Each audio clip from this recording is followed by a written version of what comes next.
Hey, what's up everyone, Ragey Golden Eagle here, having way too much fun as always. And it's been a very long time since I've recorded a video the day I posted it. So take note, those of you out there who I've seen making comments like, oh man, if the internet's down, how'd you upload this video? Or damn, how'd you put out this video while you're stuck at the airport?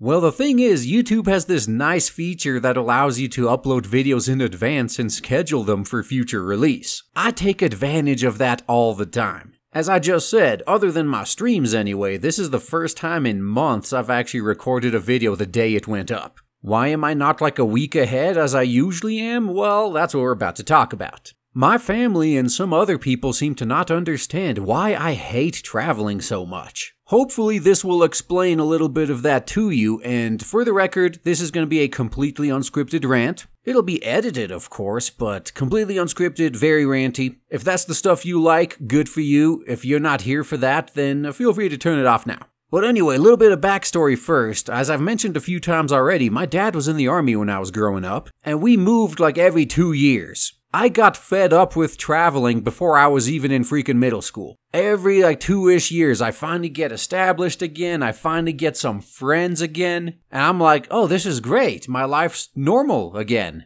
Then, oh wait, dad's getting transferred, pack everything up, we're traveling again. So once my dad finally retired from the army and then I went to college and got myself a real job and got my own house and all that stuff, I was so glad to finally be done with all this damn traveling. And then I got a job that always sends me out traveling, so now I'm extremely bitter about that, I'm not gonna lie. Don't have to pack up all my stuff and move, but I still have to travel. But since I still don't do it all that often anymore, I've had way less negative experiences with traveling than I used to when I did a lot more often. So little by little, after having multiple trips with no issues whatsoever, I was starting to kind of get over a little bit of my hatred of traveling. Only to have it come back in full force a few days ago. And I'm kinda glad I waited this long to actually record this video, because if I had done it the day this happened, it would have just been a bunch of incoherent, reeing on my part. Because I was pretty furious, and I still am. But hopefully I'm gonna show you guys in the process here why it's important to calm down and look at things rationally. Nothing good ever comes of acting out of emotion. You're always gonna end up just digging yourself into a deeper hole. So when you notice that you are too emotional to look at things rationally, that's when you just need to stop,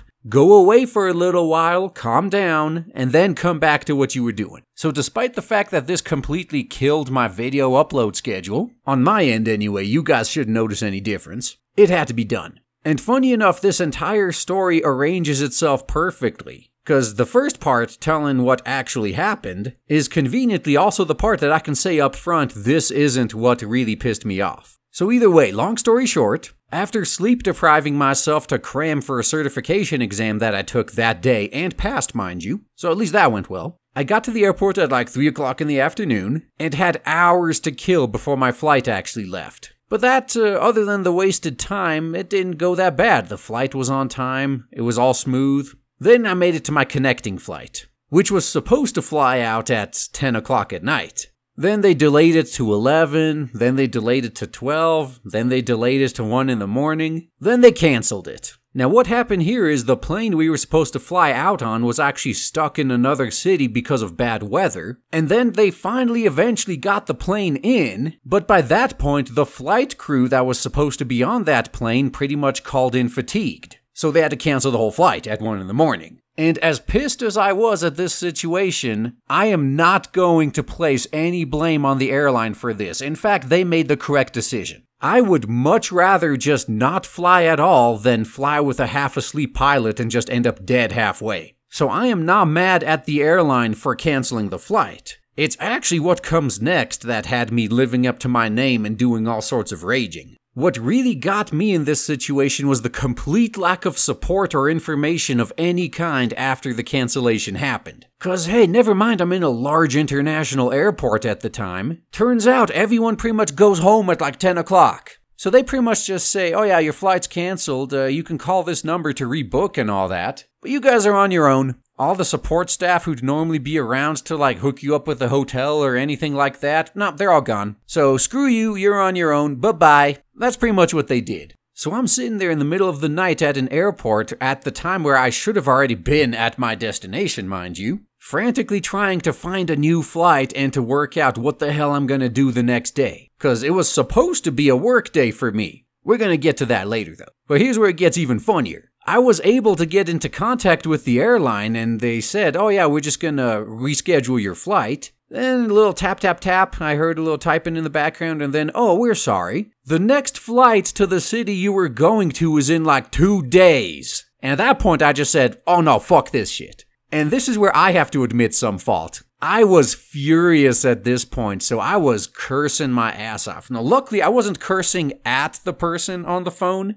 but I was cursing while telling my story and pretty much saying, no, fuck this shit. I'm not gonna wait here for 2 more days. You're just gonna put me on another flight to the next city that's like 100 miles away, and I'm just gonna drive my way. Because I am not gonna wait 2 days here and waste all this time. Especially since you guys apparently aren't gonna pay for it. Again, we're gonna get to that later. So they reschedule me for another flight at 11 in the morning, and I'm like, okay, so at that point it was like 2 in the morning, so now I got, 7 hours to just continue sitting around doing nothing? I figured, okay, fine, let's just go to the baggage claim and find out where my baggage is and what's going on with that. Luckily, those people were still working. And it turns out when a flight's canceled, that wreaks all sorts of havoc on what happens with the baggage. Long story short with that, I had a courier finally deliver it to me yesterday. So that was actually some perfect timing. I got my bag full of dirty laundry right around the time I do my laundry Sunday evening. That worked out perfectly for me. So I'm gonna give you guys credit for at least getting one thing right there. One bit of good timing on the airline's part.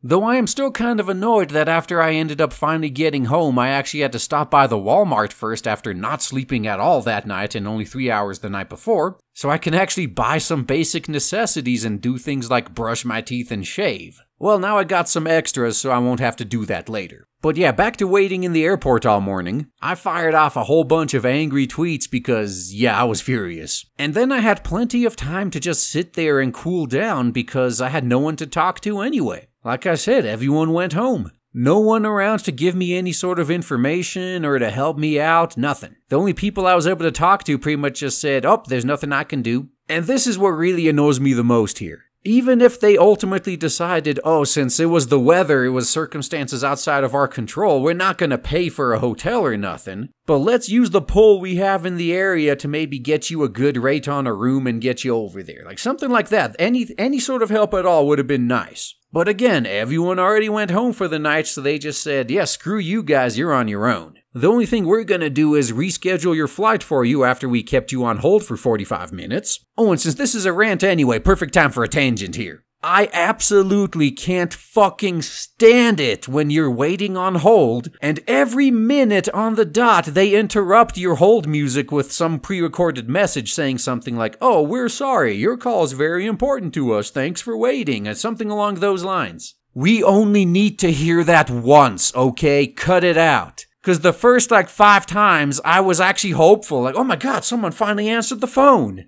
Oh, no, it's another pre-recorded message. Yeah, fuck you too.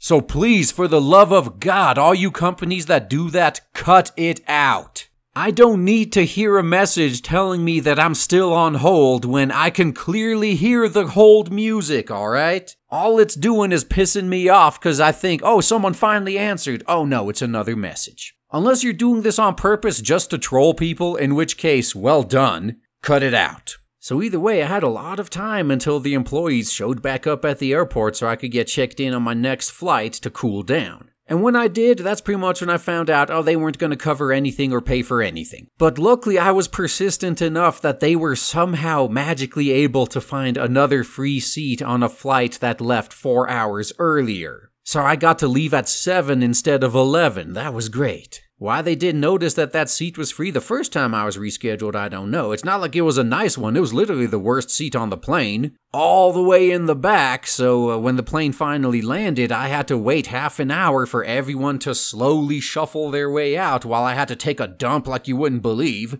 Not like it was a first-class seat or nothing, but anyway. That flight was actually not delayed, which was great. I made it to where I was going, and I made some Lyft driver $100. And at that point, I just didn't care anymore. Since this is all a work trip, guess who's actually ending up paying for it? Other than the complete waste of time and losing a whole night's worth of sleep, I at least don't have any financial hit because of it. So let this be a little bit of advice to all you guys listening. If you're ever on a work trip and the airline screws something up, you're not the one that really needs to fight them for anything. Especially if you work for a large corporation. Send the large corporation you work for out to fight them. They got a lot more manpower and lawyers and money. Let them fight the airlines. And speaking of work, since I was traveling for the first half of Friday, and the fact that I was operating on no sleep whatsoever, I at least didn't have to work that day, so there is that. Unfortunately for me, I work the kind of job that if I don't work a day, I'm just gonna have more work to do when I come back. But hey, I guess we take what we can get, right?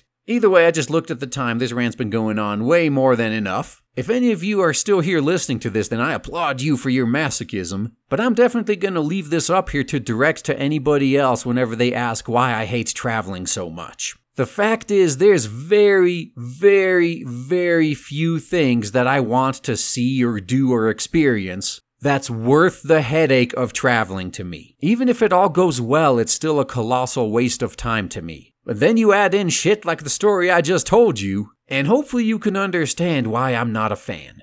But either way, that's all I gotta say, guys. Thanks for listening.